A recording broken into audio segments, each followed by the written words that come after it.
તો જય શ્રી રામ મિત્રો, સ્વાગત છે તમારું એક નવા વિડીયોની અંદર। મિત્રો, આ પીસ સાંભળીને તમને પણ એમ થઈ જશે, વાહ જયરાશિ, વાહ જયરાશિ નું હંમેશા ભાષણ હોય એ કડક એકદમ હોય છે અને સીધું હોય છે। કેવું હોય એ સામે કહી દેશે, કોઈ પાછળથી એની વાતો નથી થતી। તો આ રેકોર્ડિંગ પણ જે સોશિયલ મીડિયાની અંદર બહુ જ વાયરલ થયો હતો આ વિડીયો, જેમાં જયરાશિ એવું બોલે છે કે જયરાશિ જ્યાં સુધી જીવે છે ત્યાં લગન કોઈને ટિકિટની આશા નહીં રાખવાની।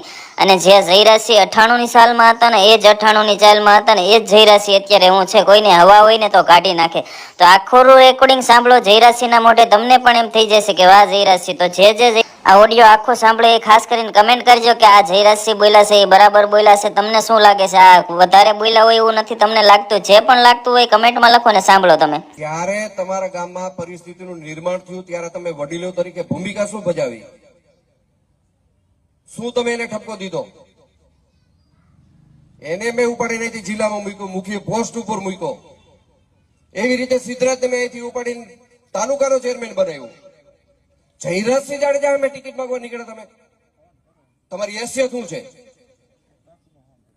જયરાજસિંહ જાડેજા જીવે છે ત્યાં સુધી પરિવાર સિવાય કોઈ ટિકિટ નથી મળવાની, લખવીને લખી લ્યો। જયરાજસિંહ જાડેજા ભારતીય જનતા પાર્ટીમાં ગઈઢો થઈ ગયો છે હવે, અને આ લોકોએ મારા વિશ્વાસ રાખ્યો છે। વડીલ તરીકેની ભૂમિકા જયારે ભજવવાની હોય ને જયારે ચૂકી જવાની હોય ને, એ બે વસ્તુની નોંધ છે। ગામના છત્રી આગેવાનો મારી પાસે આવવું જોઈએ કે મારા છોકરાઓની ભૂલ છે, કેમ કોઈ બોલ્યા નહીં, કેમ છાનામુના બેઠા બધાય। બીજી રહી વાત કે કોઈને કઈ એવી હવા કે એમ બેમ હોય કે આ ગામમાં હું આમ કરી નાખું તેમ કરી નાખું, ભૂલી જાય હો।